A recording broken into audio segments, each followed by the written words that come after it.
جل شانه په توفیق سره د پیغمبر علیه الصلاۃ والسلام د سیرت مبارکانه یو څه حصہ درته بیان کړو.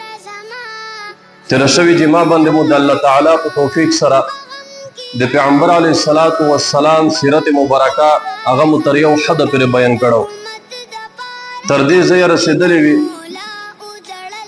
چې حضرت پیغمبر علیه الصلاۃ والسلام ته د دوی قبیله خلک چې یوه غدل وه او بل خرا، د دغې دوی قبیلې خلک ورته راغلي وي او په ظاهره باندې دوی مسلمون وي، ایمان دغه دوی ظاهرولو چې یاره موږ ایمان روړه ده، او په باطن کې په دوی کې ایمان نه و، دغه منافقین وي. او د پیغمبر علیه الصلاۃ والسلام نه یو څه خلک یې مطالبه کړل چې ته د موږ سره یا رسول الله یو څه کسون افراد دغه ولږه د موږ قبیلې ته چې هغه لوټ شي د موږ سره او د الله تعالی کلام ورته وشي او د دین احکامات دغه ورته وشي، وایي شاید چې د موږ قوم چې کوم ده د موږ قبیله دغه ایمان وروړي، دغه مسلمون شي. نبی علیه الصلاۃ والسلام مبارک بیا یو څه کسون افراد دغه ورسره ولږل، دغه مو بیان کړی وي چې په لسې کسونو باندې مشتمله یوه ډله د حافظونو دغه یې ورسره ولږله چې د هغې سربراہ ثابت ابن ثابت رضی الله تعالی عنہ، عاصم ابن ثابت رضی الله تعالی عنہ دا د دې سربراہ نو دوی لوړل. بیا دغه کسونه د دې لاس کسونه سره چې د کیم د قرا او د عدل قبیله خلک وي، دغه لاس افراد مسلمون چې کیمي صحابه کرام چې کیمي د دې سره غدر وکړ. کله چې د لیحان ځای ته ورسېدل په دې ځای کې دغه د مختلف قبیله د دغه مخالف قبیله چې کومې وي هغه سره یو ځای کړل او په دې باندې حمله وکړه. سل کسونه افراد روغړل په دغه لاسې کسونه باندې حمله وکړله. نو دغه کسون چې کومې دغه افراد د یو غونډکي ته ځنه وخته او دغه کسونه کفار ورته ویل چې یاره تاسو تسلیم شئ، تاسو ته موږ امن لري. خو عاصم ابن ثابت رضی الله تعالی عنہ هغه ورته وی یاره دغه کفار د خیانتګر دي، د خیانت کو د دې په قول باندې هیڅ کله اعتماد نشي کنه، دغه نوې ته تسلیمېدو. آخر د عاصم ابن ثابت رضی الله تعالی عنہ په شمول باندې دغه صحابه کرام دغه ټول شهیدون شول، صرف درې کسون دغه پاتې شول چې یو دی غنه عبد الله ابن طارق رضی الله تعالی عنہ او بل زید ابن دثنا رضی الله تعالی عنہ او بل خبیب رضی الله تعالی عنہ، خبیب ابن عادی رضی الله تعالی عنہ. دغه درې کسون دغه پاتې شول. کفار بیا اوز ورته وکړل تاسو تسلیم شئ، تاسو ته موږ امن دیر کې د تاسو ځانینه دا د موږ په امن کې به وي چې تاسو کله هرکې شئ جنګ ونه کړئ. په دې کې دوی مشوره وکړله یاره دغه خلک چې کوم دي دغه خو بیخي ډېر دي او موږ درې کسونه او که د دوی سره موږ جنګ ورسره وکړي نو دغه جنګ هېڅ کله هم پیدا نه ځکه چې دغه موږ کم او دوی زیات. نو وی دغه کیدای شي امکان لري چې موږ دوی ته تسلیم شي او دوی موږ ته امن وکړو او دغه سو آزاد. نو دوی دغه څه وکړل، نو دې درې کسونه مشوره وکړله او تسلیم شول، دغه څه ورته راوړل چرکي شول. نو دلته دوی ته فورا لوسینه ور وتړل، په لوسې په تړلو باندې بنا په وکړله. عبدالله ابن طارق رضی الله تعالی عنہ هغه فورا حمله شروع کړله. وایي تاسو ته مې اول وویل چې دغه کفار دي د دوی په قول باندې اعتماد به نه کوي، دا هېڅ کله هم د چا سره وعده سرته نه رسوي. وایي دا د دوی اول خیانت ده. نو هغه جنګ ورسره شروع تر دې چې هغه مبارک هم په شهادت ورسول. پوته شول دا دوه کسو دغه بندیون قیدیون او دغه دوه کسونه د زول سره دغه مکه مکرمه ته دغه کسونه بیت دا د لیحان د قبیله خلک چې کمی دغه دوه افراد خبیب ابن عادی رضی الله تعالی عنہ او دغه بل صحابي چې د سره ملګری دا په بندیونه کې زید ابن دثنا رضی الله تعالی عنہ دغه دوه مبارکین بندیون دي او دغه د زون سره بیت المکه مکرمه ته او قریش باندې په قیمت خاط دلته دغه دوه کسون تر ایسه پیر دغه خلک چې کوم دي دغه میدونه کې ایسه پیر موجود دي دا یې دغه میدون پریښه نه ده هغه د مکې مکرمې ته خو خبر ورسېدلو چې داسې په صحابه کرامو باندې د پیغمبر علیه الصلاة والسلام په ملګري باندې حمله کړې ده او په هغې کې عاصم ابن ثابت رضی الله تعالی عنه دغه هم پکې موجود ده عاصم ابن ثابت رضی الله تعالی عنه دغه مخکې ذکر کړی وي د احد په غزا کې عاصم ابن ثابت رضی الله تعالی عنه هغه د بیرغ وستین کې خلک چې کېمې د کفار د جانب نه دوا کسون د په تیره باندې دغه قتل شوي نو هغه دوا کسون وړړل دا د صلفا زمن وي صلفا یوه ښځه وه د بني کلاب نه دا د هغې زمن وي نو دغه د ده د لیدلو د کتلې دغه عاصم ابن ثابت رضی الله تعالی عنه دغه دوا کسون د صلفا بچي هم دغه قتل کړي وي چې دوی دغه بیرغ وستله نو دغه صلفا دغه زنانه د عاصم ابن ثابت رضی الله تعالی عنه چې کله خبره شوله چې دغه په دې ځای کې دای هم شهید کړه ده نو د انعام ورته کشش ول او وی چې کله هم متصق د عاصم ابن ثابت رضی الله تعالی عنه دغه ساری متروري نو زبه دغه کاسته په انعام په جایزه کې د دې د کوپړی چې قیمت د عاصم ابن ثابت رضی الله تعالی عنه وی اول به ز شروع پکې وڅ بیا به دغه نه بعد د کوپړی چې قیمت دغه به د زار نه وته ډاکه او د ته په انعام کې به ورته نو دلته چې کله د کفار مشرکین دغه خبره واردله نو هر یو مخکې منډواله یو په بل مخکې کېدو ځکه د کفار اسه هم دنیا مقصد ده د دې هغه دنیا د پوره هغه دنیا کې هیڅ هم نشته او دغه د دنیا خواهشات پیرا کول د دې مقصد ده د مسلمانۍ دغه مقصد نه ده چې د دنیا خواهشات پیرا بلکې د الله تعالی رضا حاصلول د دې مقصد او د کفار دغه دنیا حاصلول دغه مقصد نو دلته هر یو منډواله چې یاره دغه انعام دغه جایزه دغه زه حاصله زه پیدا کوم ته پلوس نشي کو دې ځای کې چې کله دا ورسېدل د کفار دغه لیحان ځای ته او دغه صحابه کرام شهیدون وي دا چې روغله عاصم ابن ثابت رضی الله تعالی عنه جسد ته دې ورنږدې کېږي دلته یو بل کیفیت دغه ظاهر شو عاصم ابن ثابت رضی الله تعالی عنہ کرامت الله تعالی دغه ظاهر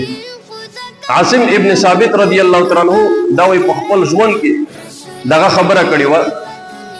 چې زبې تر مرګ ورځې پورې یو مشرک تا وی اس کله هم نه لوس ویره او نه دته اجازه ورکړه چې دای متلوس وروړي دغه قسم یې کړو چې نه به زه مشرک ته لوس ویره او نه به مشرک زه دوی ته پرېږدم چې دغه متلوس وروړي او اس دلته دغه شهید ده دلته کفار ور درېمي او د جسد دغه رکول الله تعالی د جسد بیا هم محفوظ وساتل او د قسم د شهادت نه بعد هم الله تعالی د قسم په ځای وي دغه کفار چې کله روغله او د جسد نه د شول دلته بمبر روغله وي بمبر په دمره تعداد سره روغله کثیر تعداد سره وي داس لیدل شو لکه وریث دغه بمبر باز رسالې لیکلې دي چې دغه تیرې غټه غټه بمبرې میشتو سره سرغړې بمبرې ورته وي دغه بمبرې روغله دغه روغله او د دغه جسد باندې دغه بول دایره د چکر پوي دته اس کله هم یو خاص جرأت نشي کړلای چې د عاصم ابن ثابت رضی الله تعالی عنہ جسد ته سکلوس وي ځکه ډېر بمبرې روغله نو دلته کفار ورته اګ باغ شو دا څه به وشوله دا خو بمبرې روغله دته خو سکور نشي کېدای نشي خوري نو دوی مشوره وکړه چې یاره انتظار به ورته وکړي تر څو چې کله تیار شي ځکه چې کله تیار شي نو دغه بمبرې او هر ژوند د سوره د خپل ځاله د خپل ځای د خپل محل ته ځون رسوي وای دغه چې کله تیار شي نو دا بمبرې به هم پسې لوړي نو میږي بیا پسې روشي او د 10 سال به دغه پرې نو دوی انتظار وکړ تر دې چې کله تیار شو المسوم په دې اسنا کې بیا الله جل شانه وریځ وروست یو سخت طوفان وروست سلابینه وسره وروته دا ایبوي د وطن ټول خوسته نو دا د عاصم ابن ثابت رضی الله تعالی عنہ جسد دغه او خوستلو دی به دغه د زون سره یو دغه وې دنه ورځې پر هم دغه څه غایب ده هیڅ پته ونه لګیدل چې دغه چیرې مختلو دې د واجنه عاصم ابن ثابت رضی الله تعالی عنہ ته دفین الله وتویل شي یا دفین الملائکه وتویل شي الله تعالی دفن کړه بس دغه ایبه یو او چیرته خور دغه نه بسره ده یا فرشته د پر نو دا د عاصم ابن ثابت رضی الله تعالی عنہ جسد الله تعالی و داسې محفوظ ورنه وساتل او هغه کفار په خپل مقصد کې کامیاب نشو چې د نصر کړ او هغه دوا کسون بيدیون چې سم قیدیون وي هغه مکه مکرمه ته دغه کسونه حینون دغه ورسول او په قریش باندې په قیمت خاص زګه قریش دغه وی چې میز د خپل کیم د میزه مړ شوی دي دغه انتقام به میزو خپل زید ابن ثابت رضی الله تعالی عنہ زید ابن دسنا رضی الله تعالی عنہ دغه مبارک چې کیمو دغه د صفوان ابن امیہ د په قیمت باندې وکړ چې دغه زدي خپل پلور انتقام وکړ د په قتلول به نو دغه قیمت یې ورکړ دغه کسونه دغه یو کوس نو دغه تنعیم طيب چې د خالق په مخ کې دغه شهید کو په شهادت کې ورسه زید ابن عدی رضی الله تعالی عنہ زید ابن دسنا رضی الله تعالی عنہ دیته دغه صفوان ابن امیہ ورته ویرا کچیر داسې وشي چې د تو په بدل کې سرور کائنات سردار دو جهان حضرت محمد مصطفی صلی الله علیه وسلم وای کچیر هغه د مصر نن په قید کې روسی او تو مش ازود کې دغه د خوښه ده زید ابن عدی رضی الله تعالی دفنا رضی الله تعالی عنہ ورته وی ایس کله هم زه دغه نشو برداشت کولای وای ته خو دغه خبره کی چې دای بندي شي وای په والله چې د نبی علی صلوات و سلام هغه خپل ځای کې په مدینه منوره کې نوسوي او د مو په بدل کې د مو په ازودۍ کې صرف په د باندې ازغای دغه نوځي دغه په داخل شي وای په والله چې زه دغه نشو برداشت کولای وای ته خو دغه چې نبی علی صلوات و سلام د مصر دغه بندي شي وای دغه زه نشو برداشت کولای صفوان ابن امیہ وی یاره دغه سي ملګری او دغه سي عشق او محبت وی دا مو دې چا هم نه دلیدل لکه دغه د نبی علیه الصلاۃ والسلام چې کوم فدایون دي او کوم ملګری دي او کوم صحابه کرام دي وی دغه ډیر عشق او محبت یې ورسره دا دي صحابه کرام عشق او محبت وی دغه زه نشم برداشت کولای نو دغه زید ابن دسنا رضی الله تعالی عنہ دغه صلیب ته چک او دغه په صلح کړو او شهید او د دینه بعد خبیب ابن عدی رضی الله تعالی عنہ د دنو بچ دغه د حارثه په زمانه باندې په قیمت باندې خاص ځکه چې حارثه د احد په جنگ کې چې کیم دا قتل کړو نو باغې کې دای هم ور سره وو ته هم قتل کړو نو دغه په قیمت باندې خبیب ابن عدی رضی الله تعالی عنہ دغه په قیمت وخوس خبیب ابن عدی رضی الله تعالی عنہ دای په دغه مکه مکرمه کې په یو کیر کې دغه بندي کړلو یو زنانه او وینځوا چې غسر په کیر کې نه راسیک نه وي دغه سره دای په قید کې وچو ځکه چې هغه کیر خوش او دغه بندي هم د سره وچو او دغه زنانه دغه کیسه ذکر کوي چې د خبیب په شان باندې بل بندي دغه وای مو اس کله هم نه دی دره وای دا ډیر ناشنا بندي وی زکه چې دي ته مو خروف به دغه به ورل زبې چې کله ورته دا وی هغه دروازه به مې چې کله خوښ کړه او دته زنجیرینه او کړای دغه ورچول شي دغه ټول تړلو وی زبې چې ورغله او دته به موسمه میوه دغه به ته پراته وي دا د کرامت وی مله به ته پراته وي غاټه دانه به وی دسه غاټه دانه وی لکه د انسان سر وی دمر دانه به وی زبې ورته تعجب کې وی دا سنه ډیره کیسه چې به موسمه وی په ټول جزیره العرب کې دغه میوه دغه میله و دغه موجوده نه وی د سره به موجوده و بل وی لوسینه به تړلې وي د مونږه مسوا بل څیک به دته نو ورته یو به زو ورته دیغه ځکه په دې باندې زما مور کړی و چې دا خورو کې تنظیم دغه به تک وی زبې سره ورته وی مو ورته وی دغه خوروک دغه ته د کی مناسب دا خو اس په ټول جزیره العرب کې نشته د میوه وی دې ارته ویل چې دا د الله تعالی دی جنت دا د کرامت چې الله تعالی دته به موسمه میوه دغه به ورکول د قید په حالات وی دغه بندي دا ډېر نه آشنا بندي دته چې کله اول سوال چې تب فصلی کېږي به او ته به په شهادت رسول شي. سبو یې بله ورځ تو ټیم وخت پې راغی. وی دغه بندي خبیب ابن عدي رضی الله تعالی عنه مو ته وویل، دغه زنانه وی مو ته وویل چې ته یوه چوړه چې دغه مو ته راوړي چې زه د خپل وشتون دغه په صفا. وی مو ته دا خو ډېره سوکه خبره ده، سمه ده. وی زه لوړ چې لوړه د هغې جانب نه د مو باچا و 10 کلن ځای نو. وی هغې ته مې چوړه ویر کړه ده چې دغه وخله هغه بندي ته یې ویره. وی دغه راون شو، د چوړه یې وخوسته. وی دلته مو ته ذهن ته راغله وی داسې نه وي چې د مو باچا یې دغه قتل یې کړو، ځکه چې چوړه مې هم ویر کړه او بچا یې مې هم ویر ولګېدو. هسې نه چې په هغه چوړه باندې دا یې قتل. وی چې دغه زنانه وی چې زه چې کله ورسېده د مو بچا یې مخکې ورسېدلی. دا چې کله ورسېده دغه بچا یې د دې په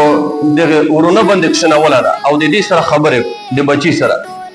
هغه وړکې وړکې سره چې کله انسان سړی څه قسم لبې ور سره کړو دغسې لبې ور سره کړو. په دې اسنا کې وایي دغه زنانه چې کله ورسېدله یو چغه یې ووله. خبیب ابن عدي رضی الله تعالی عنه ور وخندل. وایي ته په دې باندې وډارېدې چې زه به د تو بچي ته نقصان ورسو دغه به قتل کړم. وی میږه مسلمون دغه خیانت نه کیږي چا سره، غدر او دکانه کوي دغه کفار دي چې دوکا. وی میشته اسلام وشاله دي چې چا سره به دوکا او غدر دغه به نه ور سره. وی دغه د بچای دی وی دغه بچای متبع دغه سر وسته. خبیب ابن عدي رضی الله تعالی عنہ په صحابه باندې دغه ربسل میدونه ته ربسلو، تنعیم ته ربسلو، د حرم نه خارج ته ربسلو. تنعیم ته ربسلو او قریش د زمونه دنیا خلک سره ټیل کړي دی یو ځای کړي او دای په شهادت رسول. دغه چې کله ورسول دای ورته وی یاره مته اجازه وکړئ چې زه یو 2 رکعته دغه نفل ادا. وی بس صحیح نفل ادا. خبیب ابن عدي رضی الله تعالی عنہ نیت یې وتړلو 2 رکعته نفل یې وکړ، زر زر یې وکړ. په اخره کې دی وی په والله که چیرې د مو سره دغه خوف او ویره نه وای چې کفار به دغه څه وایي چې دای د مرګ نه ډارېږي. وی دغه 2 رکعته مو ډېر په وجدې باندې کړي. دلته هم د مرګ حالات چې کله سړی د مرګ حالات ته ورسېږي نو په دې ځای کې دین خو څه کې د سړي نه ځون هم پسې ویرېږي،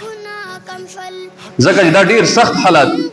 چې مرګ په خپل سترګې ویني. او دلته بیا هم دای د الله تعالی عشق دغه مخې ته راوړي چې دغه 2 رکعته مو ډېر وجده کړي وای. صحابه کرام دي د الله تعالی کلام یې په سینه کې موجود ده. که چیرې نن دغسې د الله تعالی کلام ته موږ متوجه شي او د دین سره عشق محبت پیدا کړو نو بیا د دنیا هر څه دغه موږ ته هېڅ شی نه چلېږي. بیا مو د الله تعالی ذات ته مو صرف توجه وي، بل څه دغه د موږ په نظر نه دی. نو دغه صحابي هم دغه وایي که چیرې دغه کفار دغه خبره نه کړلی دغه ویره د موږ سره نه وای چې دی به دا خبره وکړو چې دای د مرګ نه ډارېږي ځکه یې دغه 2 رکعته دومره په وجدې باندې وکړه. نو وایي موږ به ډېر په وجدې باندې دغه 2 رکعته کړي. نو دغه مبارک د دې نه بعد یې چا کړلو په صلیب پرې یې وتړلو. چې ویې تړلو نو دغه کفار په لګیا شو. دی بیا په یو ور باندې نه کړو دغه په تیره باندې یې وایي دغسې وایي په ورې ورې باندې چې دته تکلیف هم ورسېږي. نو داسې په ورې ورې والو اخري دا مبارک په شهادت ورسول. په دغه اسنا کې د بددعاوې کړلې، دغه کفار ته ډېرې بددعاوې وکړلې او په اخري کې دغه خبره یې وکړله وایي یا رب العالمین د تو دین او د تو د نبي رسالت دغه دا وایي موږ رسولو موږ خپل کوشش مو وکړل تر اخره حده پورې. وایي دغه دا ایس دغه خاینونې موږ ونیولې نو د موږ سره دغه رویه کویس. وایي یا رب العالمین د مو سلام صرف وایي سرور کائنات سردار دو جهان دغه ورسول. وایي الله جل شانه هغه د سلام بیا د حضرت جبرئیل علیه السلام په ذریعه باندې الله جل شانه حضرت جبرئیل علیه السلام ته وویل وایي جبرئیل لوټ شه. وایي دا د عاصم ابن صاحب دغه د خبیب ابن عدي رضی الله تعالی عنہ سلام سرور کائنات ته دغه ورسول، ځکه د اخري ارمان ده، ځکه چې د لویه قرباني ویر کړله. نو په مدینه منوره کې نبی علیه السلام داسې د صحابه کرام سره نوسته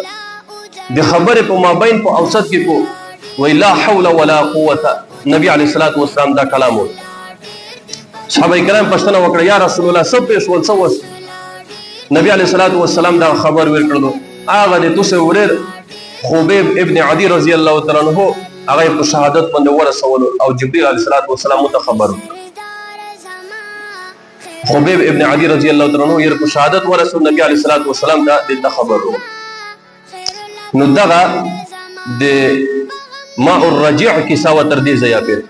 دغه لاس کا سن مبارکین دغه داسې په طریقه باندې په شهادت دی ورسول خیانت یې وکړل سره دوکای وکړه